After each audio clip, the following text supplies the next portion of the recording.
People say, yes, what's the difference? You know, the Bible's just another book. No, first off, that's wrong. The Bible's not a book. The Bible's 66 books. 40 different people wrote it. Over 1,500 years. There's never been a book like that in history. Ever. Does that make it the Word of God? No. It just means it's worth considering. Because there's never been a book like this. Gives you some reason to consider it over the others. Oh, how about history?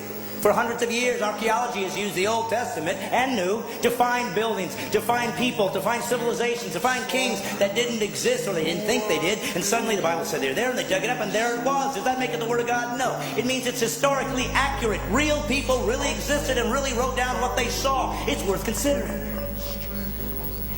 And then they said, we're going to have God show up. And lots of people said that. Lots of religions say it. Don't worry, we'll prove it as a rational God would do.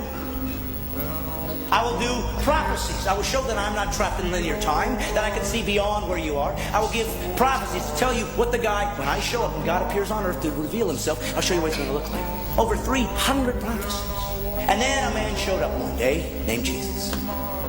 And he said, I'm that guy. And he fulfilled all 300 prophecies. That's impossible. People could say, well, yes, they just wrote it afterwards and filled it all in. But we know that the first Greek translation of the Old Testament was done 250 years before Jesus was born. So how could they possibly know that he'd be born in Bethlehem? How could they possibly know he was going to be crucified when crucifixions didn't even exist as a capital punishment yet? How could they know that he'd be betrayed for 30 pieces of silver 250 years before there was a Jesus? Does it make it the Word of God? No, but it's starting to get close. And then Jesus said he would fulfill these things and did miraculous things to prove I'm not just a guy talking like everybody else. Look what I've done. And some people believed and some didn't. That's how humans are. And then he said this, I'm going to prove it to you. I'm going to die. And I'm going to come back to life. Nobody's ever done that.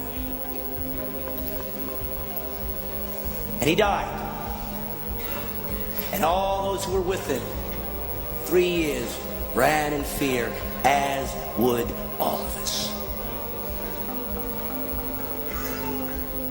And they ran away and they said, I guess we were wrong. And then something happened. Something happened that made all of these guys come back and be willing to be martyred for this belief system, except for one. Of course, John was sent off, but everybody died a martyr's death. What was it for? Because they thought they were going to get rich? There was no riches here. There was no riches. The Roman government hated them. They wanted them destroyed. They'd use them as people that could be eaten alive by animals for sport and entertainment. You were kicked out of your culture. The Jews weren't going to take you in, so there was no value there.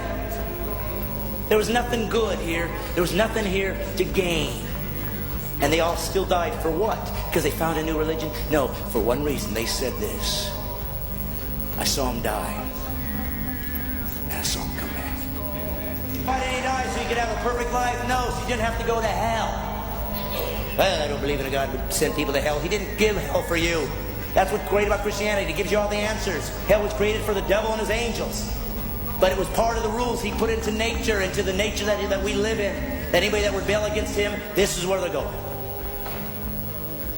So once we did that, he could have bailed out. Sorry, you're going to hell. He didn't. He said, don't worry, kids, I'm coming down.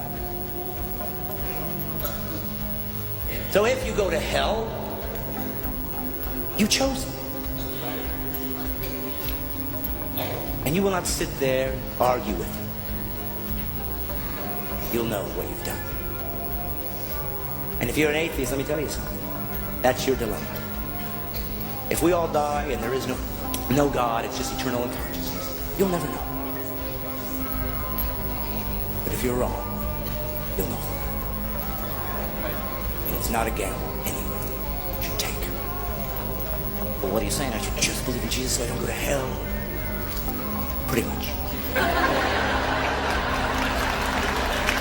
God bless you, everybody.